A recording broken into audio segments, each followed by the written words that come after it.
Hello friends, this is Chabla here. Welcome to my channel Ebirat Study Center. ଏ ଭିଡ଼ିଓରେ ଆମେ OSSTT and SSP Odisha teacher ପାଇଁ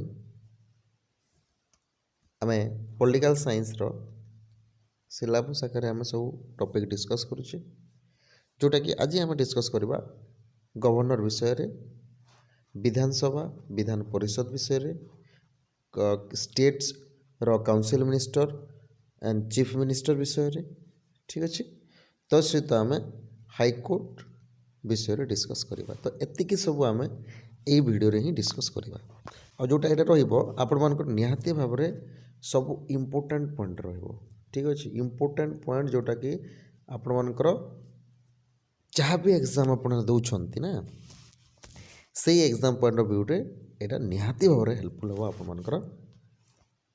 okay, तो देखो जदि आपण मैंने यहाँ पूर्वर जदि सेंट्रल गवर्नमेंटर आप जदि देखी ना केंद्रीय सरकार जो देखी ना प्रेसिडेंट विषय तापर आपणकर आसूची प्राइम मिनिस्टर विषय, काउंसिल मिनिस्टर विषय, जुडिशियरी विषय ये सब आप देखी ना तो आम चैनल रे देखिपारे, जोटा कि मुझे ऑलरेडी अपलोड कर सारी पूरा डिटेल्स अपलोड करी डिटेल्स पढ़ी आउ हिस्ट्री सिलेबस जो मैंने OSSTT and SSP Odisha teacher पे तो सेम अच्छी ना सिलेबसटा सेटा मो हिस्ट्री पूरा सब सिलेबस मु सारी देछि आपण माने देखि पारे। तो आज हम डिस्कस करबा गवर्नर विषय रे, ठीक अछि। तो गवर्नर आपण जानि चंती जो गवर्नर अछंती ना basically as it is central government president हिसाब रे, ठीक अछि। केमती ना प्रेसिडेंट हिसाब से जमती प्रेसिडेंट था सेंट्रल रे ठीक सेमती गवर्नर भी था, ठीक अच्छे। टिके टिके अलग किंतु सेम अच्छे, प्राय सेम अच्छे। ओके, तो एठी यदि हमें फास्ट आरंभ करवा देखो केमती इंपोर्टेंट पॉइंट आपण मैंने देखी नियंतु, वेरी वेरी इंपोर्टेंट पॉइंट। तो फास्ट आदिवासी गवर्नर जी थिले से होचंती ओडिशार आम देशर सॉरी आम राज्यर द्रौपदी मुर्मू। और से प्रथम गवर्नर थिले जी कि सॉरी एटा खराब माने स्पेलिंग मिस्टेक होची। तो से प्रथम गवर्नर आदिवासी गवर्नर थिले जहाँ झारखंड से थिले, ठीक अच्छे। प्रथम से झारखंड ही थिले, ठीक अच्छे। देखो आउ जो गवर्नर कथा कहवा ताले गवर्नर माने जिते बेले नथांती मानि नियंतु गोटे झारखंडर जो गवर्नर थिले द्रौपदी मुर्मू, ठीक अच्छे। से जदि मानतु नहांती तांको जगार किए माने से गवर्नर काम करिवो तांको स्टेट पाखापाखि नेबर स्टेट रो जो गवर्नर थांती ना से गवर्नर एज ए गवर्नर काम करती। जमती आमर प्रेसिडेंट थिले, प्रेसिडेंट को काम किए करूला, प्रेसिडेंट को काम जितेबाला नथिबे से भाइस प्रेसिडेंट काम करता, ठीक सेमती ये नायबर गवर्नर से काम करेंगे, ठीक अच्छे। एवं जदि मान तो नायबर गवर्नर भी नहांती, जदि नायबर गवर्नर नहांती ताहले चीफ जस्टिस ऑफ हाईकोर्ट जो चीफ जस्टिस अच्छा ना से एज ए गवर्नर काम करेंगे। एतिकी बुझीपारे, आशा करुँ समस्त बुझीपारे। तापर आमर अच्छी जे माने गवर्नर हेबार अच्छी तो तांको केते वर्ष दरकार 35 ईयर, जेमती कि राष्ट्रपतिर भी थिला, राष्ट्रपतिर केते थिला बा प्रेसिडेंटर केते थिला सही 35 वर्ष, बुझीपारे। तो किछि लिंक अच्छे ना नहीं सेम अच्छी।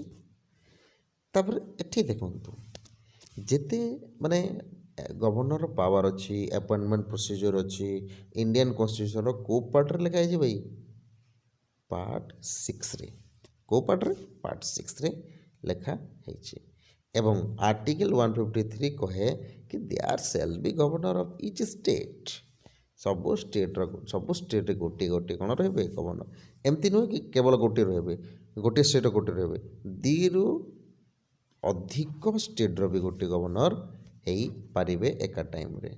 आ गोटे देखो governor act is dual capacity माने कौन राष्ट्रपति क्षमता किछि से एक्सरसाइज करती जिते बले राष्ट्रपति स्टेट को आसीपारे कि से कहीदेवे कि राष्ट्रपति को तांको कम्युनिकेशन जरिया कहीदेवे कि यही सब प्रोसीजर करूँ ताले राष्ट्रपति जो कहीदेवे से राज्यपाल करेंगे गवर्नर करेंगे। तो सेटा देखो गवर्नर तो गोटे स्टेट्र काम कले से स्टेट्र हेड अटंती किंतु जहाँ भी प्रेसिडेंटर काम भी अच्छी ना से स्टेट्र काम भी करें। बुझीपारे एति क्लियर।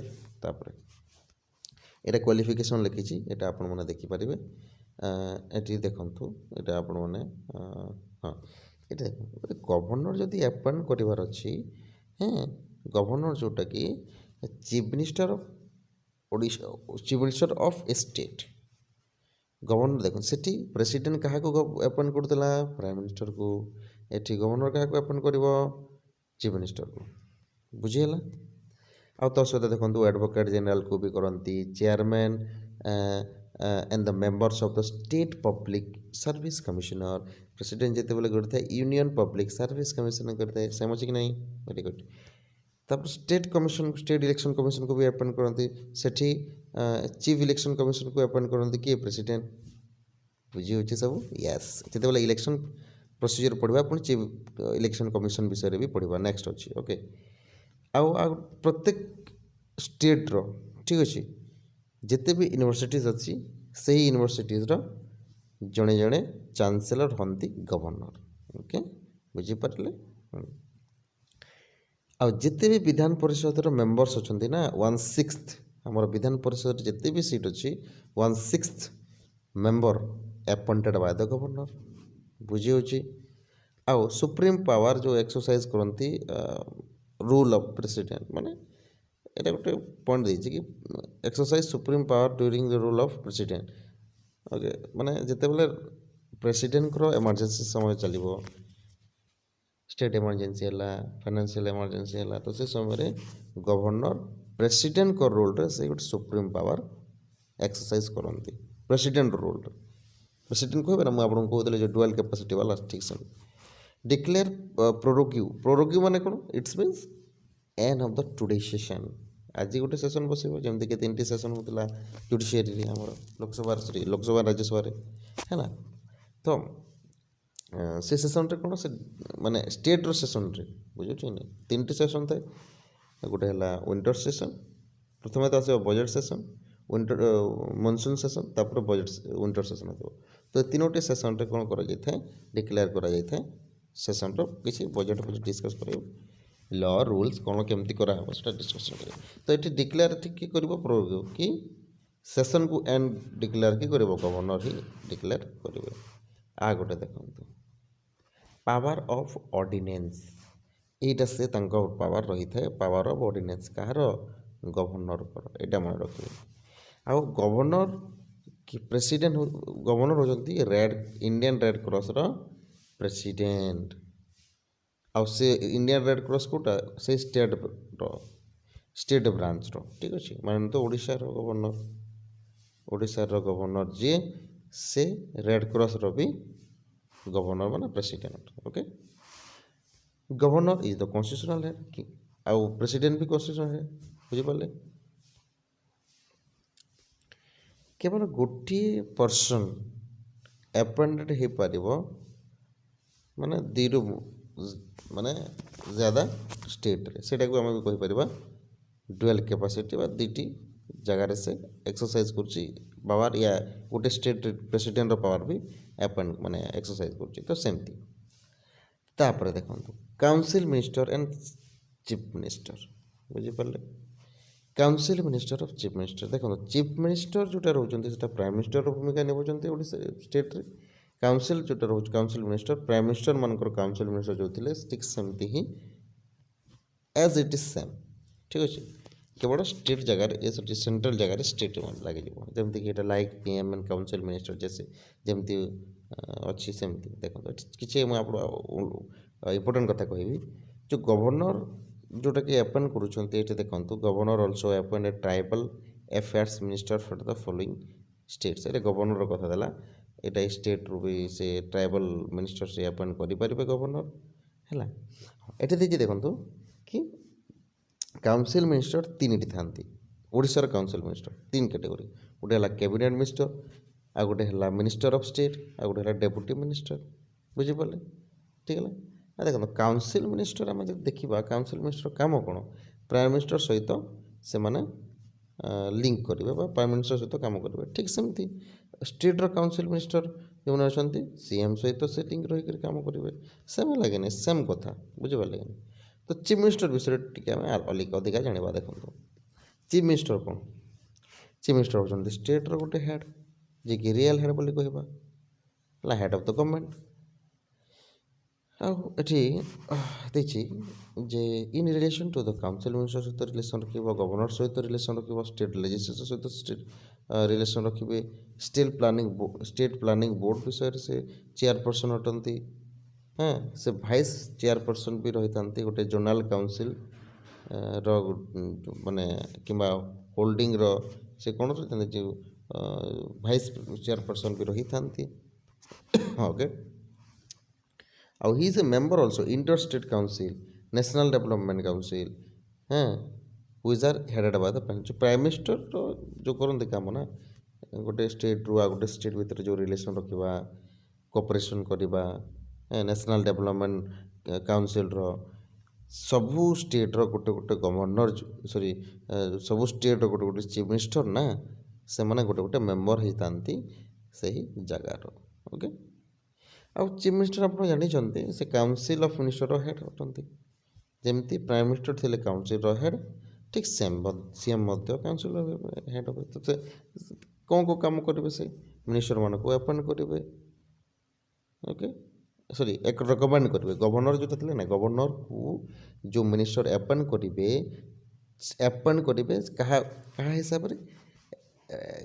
ପ୍ରାଇମ୍ ମିନିଷ୍ଟରର ରେକମେଣ୍ଡେସନ୍ ହିସାବରେ। ଯେମିତି ପ୍ରାଇମ୍ ମିନିଷ୍ଟରର ରେକମେଣ୍ଡେସନ୍ ହିସାବରେ ପ୍ରେସିଡେଣ୍ଟ ଯେମିତି କାମ କରୁଥିଲେ, ଠିକ୍ ସେମିତି ସିଏମ୍ର ରେକମେଣ୍ଡେସନ୍ ହିସାବରେ କାମ କରିବେ ଗଭର୍ଣ୍ଣର।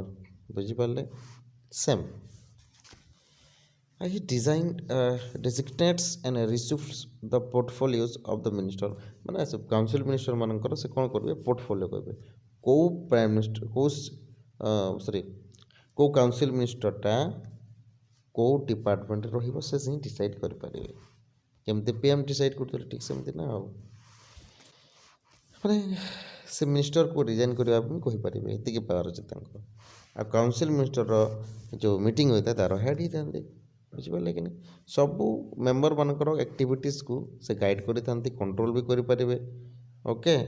ଆଉ ଚାହିଁଲେ ରିଜାଇନ୍ ବି ନିଜେ କରିପାରିବେ। ଏଣ୍ଟାୟାର କାଉନସିଲ୍କୁ ରିଜାଇନ୍ ମଧ୍ୟ, କୋଲାପ୍ସ ମଧ୍ୟ କରିପାରିବେ, ମାନେ ବନ୍ଦ କରିପାରିବେ। ଆଉ ଚିଫ୍ ମିନିଷ୍ଟର ଦେଖନ୍ତୁ, ଏଇଟା ହେଉଛନ୍ତି ଷ୍ଟେଟ୍ କାଉନସିଲ୍ର ହେଡ଼୍। ବୁଝିପାରିଲେ? ତାଙ୍କର କାମ କ'ଣ ରହିଥାଏ? ଦେଇଛି ଆପଏଣ୍ଟ ଯେଉଁ କରିବେ, ଗଭର୍ଣ୍ଣର ଆପଏଣ୍ଟ କରିବେ, ସେଥିରେ ରେକମେଣ୍ଡେସନ୍ କରିବେ। ଠିକ୍ ଅଛି। ତ ଏଠି ସେମ୍ ଏଠି ଦେଇଛି, ଆକ୍ସ ମିନିଷ୍ଟର ସେମ୍ ଦେଇଛି। ଓକେ। ତ ନେକ୍ସଟ ଯିବା ଦେଖନ୍ତୁ, ଷ୍ଟେଟ୍ ଲେଜିସ୍ଲେଚର ଆଣ୍ଡ ଲେଜିସ୍ଲେଟିଭ୍ ଆସେମ୍ବଲି। ଏହାର ଆମେ ଡିସ୍କସ୍ କରିବା। ଯେମିତି ଆମେ ପାର୍ଲାମେଣ୍ଟ ଡିସ୍କସ୍ କରୁଥିଲେ, ପାର୍ଲାମେଣ୍ଟରେ ଦୁଇଟି ସଭା ଥାଏ, ଗୋଟେ ଲୋକସଭା, ଗୋଟେ ରାଜ୍ୟସଭା। ଠିକ୍ ସେମିତି ଷ୍ଟେଟ୍ର ଯେଉଁ ପାର୍ଲାମେଣ୍ଟ ରହିଛି, ଲେଜିସ୍ଲେଟିଭ୍ ଆସେମ୍ବଲି ରହିଛି, ଲେଜିସ୍ଲେଚର ରହିଛି, ତା'ର ମଧ୍ୟ ଦୁଇଟି ହାଉସ୍ ରହିଛି। ଯେମିତିକି ଅପର ହାଉସ୍ ମାନେ ବିଧାନସଭା, ବିଧାନ ପରିଷଦ, ଲୋଅର ହାଉସ୍ ମଧ୍ୟ ମିନ୍ସ ବିଧାନସଭା। ଯେମିତି ଲୋଅର ହାଉସ୍ ମଧ୍ୟ ଲୋକସଭା ଜାଗାରେ ଏଠି କ'ଣ ହେଲା? ବିଧାନସଭା ହେଲା। ଆଉ ରାଜ୍ୟସଭା ଜାଗାରେ ବିଧାନ ପରିଷଦ। ବୁଝିପାରିଲେ? ତ ବିଧାନ ପରିଷଦ ବିଷୟରେ ଡିସ୍କସ୍ କରିବା। ଦେଖନ୍ତୁ, ବିଧାନ ପରିଷଦରେ ଆମେ ଯଦି ଡିସ୍କସ୍ କରିବା, ବିଧାନ ପରିଷଦରେ ଦେଖନ୍ତୁ 60ରୁ 500ଟି ସିଟ୍ ରହିପାରିବେ ଆକର୍ଡ଼ିଂ ଟୁ ଦ କ'ଣ? ଷ୍ଟେଟ୍ ହିସାବରେ। ବୁଝିଲେ? ଷ୍ଟେଟ୍ କେତିକି ପପୁଲେସନ୍ରେ ଅଛି ସେ ହିସାବରେ 500 ତକ ମଧ୍ୟ ରହିପାରିବେ। ସିକିମ୍ରେ ଦେଖନ୍ତୁ 38 ଅଛି। ଓକେ। ଆଉ ଗୋଆ ହେଲା, ମିଜୋରାମ ହେଲା, ଅରୁଣାଚଳ ପ୍ରଦେଶ ହେଲା, ଏଟାକୁ ମିଶିକି 40ଟି ଅଛି। ଓକେ। ଆଉ ଟୋଟାଲ୍ ଆମର ଓଡ଼ିଶାରେ 147ଟି ଅଛି ବିଧାନସଭାର ମେମ୍ବର୍ସ ମାନେ ହେଇପାରିବେ, ଲେଜିସ୍ଲେଟିଭ୍ ଆସେମ୍ବଲିର। ଆଉ 147ରୁ ଆପଣ ଦେଖିପାରିବେ ଓଡ଼ିଶାର 33ଟି ସିଟ୍ସ ରିଜର୍ଭ ହେଇକି ଅଛି, ହେଲା। ଦେଖନ୍ତୁ 147 ଯେଉଁ ଆମର ରହିଛି ସିଟ୍ଟା, ସେଠିକି ଏସ୍ ଟି ପାଇଁ କେତେ ରହୁଛି? ST ପାଇଁ ରହୁଛି 33, ଆଉ SC ପାଇଁ ରହୁଛି 24 ସିଟ୍ ରିଜର୍ଭେସନ୍ ରହୁଛି ଏବଂ ଏଇ ଯେଉଁ 147ରୁ ସେମ୍ ଦେଇଛି ଏଇଟା ସାର୍ ଓକେ ଏ ଯେଉଁ ଏମାନେ ରହୁଛନ୍ତି ବିଧାନସଭାର ଯେଉଁ ମେମ୍ବରମାନେ ରହୁଛନ୍ତି ତାଙ୍କର କାର୍ଯ୍ୟକାଳ କେତେ 5 ବର୍ଷ ଓକେ ଇଟ୍ ମେ ବି ଗୋଟେ ବର୍ଷ ବଢ଼ିପାରେ ଆକର୍ଡ଼ିଂ ଟୁ ଦ ଷ୍ଟେଟ୍ ଲେଜିସ୍ଲେଚର ହିସାବରେ ସେଇଟା କହିପାରିବ ଆଉ ଏଠି ଯଦି ମେମ୍ବର ହେବାକୁ ହେବ ତାକୁ 25 ବର୍ଷ ନିହାତି ହେବା ଦରକାର ଠିକ୍ ଅଛି ଆଉ ଗୋଟେ ବର୍ଷରେ 2ଟି ସେସନ୍ ହୋଇଥାଏ ଏଠି ଆଉ ତା ଡିଷ୍ଟାନ୍ସ କେତେ ରହିବ 2ଟି ସେସନ୍ ମଧ୍ୟରେ 6 ମାସ ହିଁ ରହିବ ଦେଖନ୍ତୁ ଓରମ ମଧ୍ୟ ଏଠି ରହିଥାଏ ସ୍ପିକର ମଧ୍ୟ ରହିଥାନ୍ତି ଠିକ୍ ଅଛି ଯେମିତି ଓରମ ଯେମିତି କାମ କରୁଥାଏ ସ୍ପିକର ଯେଉଁ ଥାନ୍ତି ଲୋକସଭାର ଠିକ୍ ସେମିତି ଏଠି ମଧ୍ୟ ଗୋଟେ ସ୍ପିକର ଥାନ୍ତି ଠିକ୍ ଅଛି ଏବଂ କୋରମ ଯେଉଁ ରହୁଛି କୋରମ ବି ଯେମିତି ଆମର କେତୋଟି ମେମ୍ବର ନେଇକି ସେଟା କାମ କରାଯାଉଥିଲା ଠିକ୍ ସେମିତି ଏଠି ମଧ୍ୟ ସେଠି କାମ କରାଯାଏ ବିଧାନସଭାରେ ସେମ୍ ଲୋକସଭା ଯେଉଁଟା ବିଧାନସଭାରେ ବି ସେଇଟା ଠିକ୍ ଅଛି କିନ୍ତୁ ଷ୍ଟେଟ୍ ଆଉ ସେଣ୍ଟର ଭିତରେ ଟିକେ ଟିକେ ଡିଫରେନ୍ସ ତାପରେ ଯିବା ଆମେ ଦେଖନ୍ତୁ ତାପରେ ଯିବା ଆମେ ବିଧାନ ପରିଷଦକୁ ଆମେ ରାଜ୍ୟସଭା ବି କରିପାରିବା କହିପାରିବା ସେଣ୍ଟ୍ରାଲର ଠିକ୍ ଅଛି ଆଉ ଏଠି ଆମେ ଯଦି କହିବା ବିଧାନ ପରିଷଦ ସବୁ ଜାଗାରେ ନାହିଁ କେବଳ ଦେଖନ୍ତୁ କେଉଁ ଷ୍ଟେଟ୍ରେ ଅଛି ଆନ୍ଧ୍ରପ୍ରଦେଶରେ ଅଛି ମହାରାଷ୍ଟ୍ରରେ ଅଛି ତେଲେଙ୍ଗାନା ଅଛି କର୍ଣ୍ଣାଟକରେ ବିହାରରେ ୟୁପିରେ ଜାମ୍ମୁ କାଶ୍ମୀରରେ ହିଁ ଅଛି ଆଉ ବାକି କୌଣସି ଷ୍ଟେଟ୍ରେ ଆଉ ନାହିଁ ଓକେ ସିଟ୍ ଯେଉଁଟାକି 40ରୁ ଅଧିକା ହେଇପାରିବନି ଓକେ ଆଉ ମୋର୍ ଦେନ୍ 40ରୁ ଅଧିକା ହିଁ ସିଟ୍ ରହିବ ସେ ଜାଗାରେ ଆଉ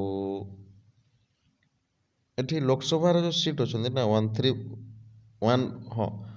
13% ରହିବା କଥା ଲୋକସଭାରେ ଯେତିକି ସିଟ୍ ରହିବେ ସେଥିରୁ ତିନି ଭାଗରୁ ଗୋଟେ ଭାଗ ରହିବେ ବିଧାନ ପରିଷଦରେ ବୁଝିପାରିଲେ ଠିକ୍ ଅଛି ଏବଂ ଏଠି ଯେଉଁ ମେମ୍ବର ଥାନ୍ତି ନା ଏ ମେମ୍ବର 5ରୁ 6 ଥାନ୍ତି କିନ୍ତୁ ଇଲେକ୍ଟେଡ୍ ମେମ୍ବର ମଧ୍ୟ ଥାନ୍ତି ଯେଉଁଟାକି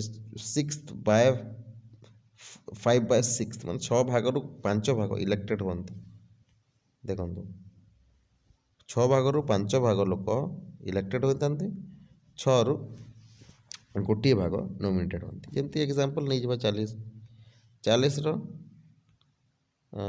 6 ଭାଗ କେତେ କରିବ 8 ଭାଗ କଲେ ଏତିକି ଠିକ୍ ରୁହନ୍ତୁ ଟିକେ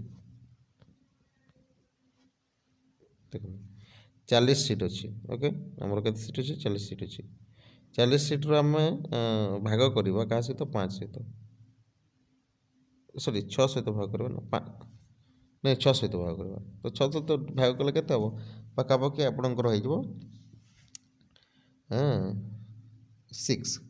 6ରୁ ଅଧିକା ସିଟ୍ ଓକେ 6ଟି ସିଟ୍ ପାଖାପାଖି ତ 6ଟି ସିଟ୍ ଇଣ୍ଟୁ 5 30ଟି ସିଟ୍ କ'ଣ ହେବ ନା ଇଲେକ୍ଟେଡ୍ ହେବେ ଏଣ୍ଡ ଗୋଟିଏ ପର୍ସନ୍ କେବଳ 6ଟି ଯେଉଁଟାକି ନୋମିନେଟେଡ୍ ହେବେ ଓକେ 40 ସିଟ୍ ଥିଲା 50 ସିଟ୍ ହେଲେ ସେମିତି ହେବ ସେଟା ଓକେ ବୁଝିପାରିଲେ ତ ବିଧାନସଭା ବୁଝିପାରିଲେ ବିଧାନ ପରିଷଦ ତ ବିଧାନସଭା ବୁଝିପାରିଲେ ତ ସହିତ ଗଭର୍ଣ୍ଣର ବୁଝିପାରିଲେ ଚିଫ୍ ମିନିଷ୍ଟର ବି ବୁଝିପାରିଲେ ଦେଖନ୍ତୁ ଏ ପଏଣ୍ଟ ବେଶୀ ଡିସ୍କସ୍ କରୁନି କାହିଁକି ନା ବାକି ସବୁ ଯେଉଁ ରହିଛି ନା ସେଇଟା ଆପଣମାନେ ବୁଝିଥିବେ ସେଇଟା ଆଉ ସେ MCQ ଜାଗାରେ ପଢ଼ିବା ନା ଆମେ ଯାଇକି ତ ସେଠି ଏକ୍ସପ୍ଲେନ୍ କରିବାନି ବୁଝିଲେ କି ନାହିଁ କ୍ୱେଶ୍ଚନ୍ ଆସିବ ଫଟାଫଟ ଆନ୍ସର୍ ଦେବ ବାସ୍ ଏତିକି ପାଇଁ ମୁଁ ସେଇଟା ପଢ଼ଉଛି ବୁଝିଲେ ତାପରେ ଆମେ ହାଇକୋର୍ଟ ବିଷୟରେ ଟିକେ ଡିସ୍କସ୍ କରିଦେବା ଆଉ କେତେ ଅଛି ତ ଦେଖିବା ଟିକେ ହାଇକୋର୍ଟ ବିଷୟରେ ନେକ୍ସଟ କ୍ଲାସ୍ରେ କରିବା କି ନା କରିଦେବୁ ହାଇକୋର୍ଟ ବିଷୟରେ ଡିସ୍କସ୍ କରିଦେବୁ କିଛି ଅସୁବିଧା ହେବନି ହାଇକୋର୍ଟ ଯେଉଁ ରହୁଛି ଏଇଟା ପ୍ରତ୍ୟେକ ଷ୍ଟେଟ୍ରେ ଗୋଟେ ହାଇକୋର୍ଟ ରହୁଛି ଏବଂ 214ରୁ 231 ପର୍ଯ୍ୟନ୍ତ ହାଇକୋର୍ଟ ବିଷୟରେ ବର୍ଣ୍ଣନା କରାଯାଇଛି ଆଉ ପାର୍ଲାମେଣ୍ଟ ମାନେ ଗୋଟେ ହାଇକୋର୍ଟ ମାନେ ସେ ଏଷ୍ଟାବ୍ଲିଶ୍ କରିପାରିବ ଓକେ କେମିତି ଗୋଟିଏ ଷ୍ଟେଟ୍କୁ ଗୋଟିଏ ହାଇକୋର୍ଟ ନାହିଁ କେତୋଟି ଷ୍ଟେଟ୍କୁ ଗୋଟିଏ ହାଇକୋର୍ଟ ବି କରାଯାଇଥାଏ ଏବଂ ପ୍ରଥମେ ଆମର ଓଡ଼ିଶାରେ 1948 ମସିହାରେ ହିଁ ଏଷ୍ଟାବ୍ଲିଶ୍ କରାଯାଇଥିଲା ଏହା ପୂର୍ବରୁ ବିହାର ଓଡ଼ିଶା ପାଟନା ହାଇକୋର୍ଟ ଥିଲା ଠିକ୍ ଅଛି ମିଶିକି ଥିଲା ବର୍ତ୍ତମାନ ଓଡ଼ିଶାକୁ ସ୍ପେଶିଆଲ୍ କରାଯାଇଛି 1948 ମସିହାରେ। ଆଉ ବର୍ତ୍ତମାନ 25ଟି ହାଇକୋର୍ଟ ରହିଛି ଆମର ଇଣ୍ଡିଆରେ ହେଲା। ଏବଂ ଯେମିତିକି ହାଇକୋର୍ଟ ଯେଉଁଠି କୋଲକାତା, ମାଡ୍ରାସ, ବମ୍ବେ, ଏଠି ଓକେ ଯେଉଁ ତିଆରି କରାଯାଇଥିଲା ଇଣ୍ଡିଆନ୍ ହାଇକୋର୍ଟ ଆକ୍ଟ 1861 ମସିହାରେ ତାକୁ କରାଯାଇଥିଲା। ବୁଝିପାରିଲେ? ଆଚ୍ଛା, ହାଇକୋର୍ଟର ଜଜ୍ ହେବା ପାଇଁ ଆପଣ କ'ଣ ଦରକାର? ନିହାତି ଭାବରେ ସେ ଗୋଟେ ସିଟିଜନ୍ ହେଇଥିବେ। ସିଟିଜନ୍ ହେଲା ପରେ ଆଉ ଗୋଟେ ବି ଇମ୍ପୋର୍ଟାଣ୍ଟ ଜିନିଷ, 10 ବର୍ଷର ଏକ୍ସପେରିଏନ୍ସ ଥିବା କଥା ହାଇକୋର୍ଟରେ ଆଜ୍ ଏ ଆଡ଼ଭୋକେଟ୍। ଆଉ 10 ବର୍ଷର ଏକ୍ସପେରିଏନ୍ସ ଥିବା କଥା ଯେକୌଣସି ଜୁଡ଼ିସିଆଲ ଅଫିସରେ ଆପଣ କାମ କରୁଥିବା କଥା। ବୁଝିପାରିଲେ? ଆଉ ବର୍ତ୍ତମାନ 27ଟି ଜଜ୍ ରହିଛନ୍ତି ୱିଥ୍ ଚିଫ୍ ଜଷ୍ଟିସ୍। 27 ଜଜ୍ ଚିଫ୍ ଜଷ୍ଟିସ୍ ରହିଛନ୍ତି। ଆଉ ଏମାନଙ୍କର ରିଟାୟାର୍ଡ ଏଜ୍ କେତେ? 62। ଆଉ ଜଜ୍ ଯେଉଁଟାକି ଯେଉଁ ରିଜାଇନ୍ ଲେଟର୍ କାହାକୁ ଦେବେ? ଅବଭିୟସ୍ଲି ପ୍ରେସିଡେଣ୍ଟକୁ ଦେବେ। ବୁଝିପାରିଲେ? ହାଇକୋର୍ଟର କିଛି ଜୁଡ଼ିଡିକ୍ସନ୍ ଅଛି। ଗୋଟେ ଅଛି ଓରିଜିନାଲ୍ ଜୁଡ଼ିଡିକ୍ସନ୍। ତ ଅରିଜିନାଲ୍ ଜୁଡ଼ିଡିକ୍ସନ୍ କ'ଣ? ଏଠି ଦେଖନ୍ତୁ, ହାଇକୋର୍ଟ ଯେଉଁ କୋଲକାତା ହେଲା, ବମ୍ବେ ହେଲା, ଏମାନଙ୍କର କ'ଣ ହୋଇଥାଏ? ଯେମିତିକି ମାଡ୍ରାସ ହେଲା ହାଇକୋର୍ଟ ହେଲା, କୋଲକାତା ହେଲା, ବମ୍ବେର ହାଇକୋର୍ଟ ହେଲା, ମାଡ୍ରାସର ହାଇକୋର୍ଟ ହେଲା, ଏମାନଙ୍କର ଓରିଜିନାଲ୍ ଜୁଡ଼ିଡିକ୍ସନ୍ ହେଉଛି କ୍ରିମିନାଲ୍ ଆଣ୍ଡ ସିଭିଲ୍ କେସେସ୍। ଠିକ୍ ଅଛି? ତାକୁ ହିଁ ସେମାନେ ସଲ୍ଭ କରିବେ। ଯେମିତିକି 226 ଆର୍ଟିକିଲରେ ଏଠି କ୍ଲିଅରଲି କୁହାଯାଇଛି କି ସବୁ ଷ୍ଟେଟ୍ରେ ଗୋଟେ ଗୋଟେ ହାଇକୋର୍ଟ ରହିବ। ଆଉ ତାଙ୍କର ପାୱାର ଆଣ୍ଡ ଫଙ୍କସନ୍ ବିଷୟରେ ମଧ୍ୟ ବର୍ଣ୍ଣନା କରାଯାଇଛି। ରିଗାର୍ଡ଼ିଂ ଫଣ୍ଡାମେଣ୍ଟାଲ ରାଇଟ୍ ଦେ ଆର୍ ଏମ୍ପାୱାର୍ଡ ଟୁ ଇସ୍ୟୁ ରିଟ୍, ମାନେ ରିଟ୍ ବି ଇସ୍ୟୁ କରିପାରିବ। ଯେମିତି ସୁପ୍ରିମକୋର୍ଟ ରିଟ୍ ଦେଇଥାଏ ନା, ମାଣ୍ଡାମସ୍ ଏସବୁ ଯେଉଁଟା ଦେଇଥାଏ ରିଟ୍, ସେମିତି ହାଇକୋର୍ଟ ବି କରିପାରିବ କିଛି ମାତ୍ରାରେ। ଆଉ ଗୋଟେ କ'ଣ? ଆପେଲେଟ୍ ଜୁଡ଼ିଡିକ୍ସନ୍। ଆପେଲେଟ୍ ଜୁଡ଼ିଡିକ୍ସନ୍ କ'ଣ? ଆପେଲେଟ୍ ଜୁଡ଼ିଡିକ୍ସନ୍ ହେଉଛି ସିଭିଲ୍ କେସ୍ରେ କ'ଣ ହେଇଥାଏ ଦେଖନ୍ତୁ, ଆପିଲ୍ କରିପାରିବେ ଆପଣ। କ'ଣ କରିପାରିବେ? ଆପିଲ୍ କରିପାରିବେ। କାହା ଏଗେନ୍ଷ୍ଟରେ? ଡିଷ୍ଟ୍ରିକ୍ଟ କୋର୍ଟର ଏଗେନ୍ଷ୍ଟରେ ଆପଣ ଆପିଲ୍ କରିପାରିବେ, ଯେଉଁଟାକି ଡିସିଜନ୍ ନେଇଥିବ ଡିଷ୍ଟ୍ରିକ୍ଟ କୋର୍ଟସ୍। ଡିଷ୍ଟ୍ରିକ୍ଟ କୋର୍ଟରେ ଯଦି ଆପଣଙ୍କର ସଲ୍ଭ ହେଲାନି ପ୍ରୋବ୍ଲେମ୍, ଆପଣ ହାଇକୋର୍ଟ ବି ଆସିପାରିବେ, ଡାଇରେକ୍ଟ ହାଇକୋର୍ଟ ବି ଆସିପାରିବେ, ଏମିତି ନୁହେଁ କି ନାହିଁ। ତାପରେ କ୍ରିମିନାଲ୍ କେସ୍ କ'ଣ? କ୍ରିମିନାଲ୍ କେସ୍ ମଧ୍ୟ ସଲ୍ଭ କରିଥାଏ। ବୁଝିପାରିଲେ? ଏଇଟା ଗୋଟେ ଆଡ଼ିସନାଲ୍ ସେସନ୍ ଯେଉଁ ଜଜ୍ ଏଠି ନିର୍ମାଣ ଆପଏଣ୍ଟ ହୋଇଥାନ୍ତେ ହେଲା ଏଇ କେସ୍ ପାଇଁ। ଆଉ ଏଇଟା 7 ଇୟର୍ ଏଟା ରହିଥାଏ। ଆୱାର୍ଡ଼ ଇମ୍ପ୍ରିଜମେଣ୍ଟ ଥାଏ, ज़्यादा ଆଉ ବେଶୀ କରିପାରେନି ହାଇକୋର୍ଟଟା। ତାପରେ କନଷ୍ଟିଟ୍ୟୁସନାଲ୍ କେସେସ୍, ଯେମିତିକି ଯଦି ମାନି ନିଅନ୍ତୁ ଗୋଟେ ହାଇକୋର୍ଟ ଅଛି certified, if the high court certified the case involve a substantial questions of law. ମାନେ କନଷ୍ଟିଟ୍ୟୁସନାଲ୍ କେସେସ୍ ମାନେ କ'ଣ? ଯେଉଁଟାକି କନଷ୍ଟିଟ୍ୟୁସନ୍ ଆମର ସୁପ୍ରିମକୋର୍ଟ ଯେଉଁଟା ପ୍ରୋଭାଇଡ଼ କରିଥାଏ ରିଟ୍ସ ହେଲା, କନଷ୍ଟିଟ୍ୟୁସନ୍ ଆମକୁ ସେଫ୍ଗାର୍ଡ଼ କରିଥାଏ ଫଣ୍ଡାମେଣ୍ଟାଲ ରାଇଟ୍କୁ, ଏହାର ମଧ୍ୟ କିଛି କିଛି ଆକ୍ଟିଭିଟି ରହୁଛି ସେଇ କନଷ୍ଟିଟ୍ୟୁସନ୍ କେସେସ୍ରେ। ଠିକ୍ ଅଛି? ବୁଝିପାରିଲେ? ଆଉ କିଛି ସିଭିଲ୍ କେସେସ୍ ଅଛି, ମ୍ୟାଟ୍ରିମୋନିଆଲ୍ କେସେସ୍ ଅଛି, MSCT କେସେସ୍ ଅଛି। ଏଇସବୁଟା ନା basically cases mainly refer to for the Lok Adalat, ଯେଉଁ ଛୋଟ ମାନେ ବୁଝିପାରିଲେ ଲୋକ ଅଦାଲତ ଯେଉଁଥିରେ ହାଇକୋର୍ଟ ତ ବୁଝିପାରିଲେ ଯେଉଁଟାକି ଲିଗାଲି, କିନ୍ତୁ ଯେଉଁ ଛୋଟ ଛୋଟ ଜିନିଷ ରହୁଛି ନା ସିଭିଲ୍ କେସେସ୍, ଛୋଟ ଗାଁର ଏରିଆ, ଲୋକ ଅଦାଲତ ହିଁ ଦେଖିଥାଏ। ଆଉ ଲୋକ ଅଦାଲତ ବିଷୟରେ ଆମେ ନେକ୍ସଟ ପଢ଼ିବା କ'ଣ ଦେଖନ୍ତୁ, ଲୋକାଲ୍ ସେଲ୍ଫ ଗଭର୍ଣ୍ଣମେଣ୍ଟ ଯେତେବେଳେ ଡିସ୍କସ୍ କରିବା ସେଥିରେ ଲୋକ ଅଦାଲତ ବିଷୟରେ ପୁରା ଡିଟେଲ୍ସ ଦେଇଛି। ଓକେ, ତ ଆଶା କରୁଛି ସବୁ ଭିଡ଼ିଓ ଆପଣମାନେ ନିହାତି ଭାବରେ ଲାଇକ୍ ସେୟାର କରୁଛନ୍ତି ଆଉ ଦେଖୁଛନ୍ତି। ଏଇଟା ଭିଡ଼ିଓ କରିବାର ଅର୍ଥ ହେଲା ଯେ ଆପଣମାନଙ୍କୁ ବେନିଫିଟ୍ ଦେବା। ଆପଣମାନେ ପଢ଼ନ୍ତୁ ଏଠି, ଠିକ୍ ଅଛି? ମୁଁ 100% ଆପଣଙ୍କୁ ଗ୍ୟାରେଣ୍ଟି ଦେବି, ଯଦି ଏତିକି ପଢ଼ିଲେ ନା ନିହାତି ଭାବରେ ଆପଣଙ୍କର ହେଲ୍ପଫୁଲ୍ ହେବ। ବୁଝିପାରିଲେ କି ନାହିଁ? Okay, thank you.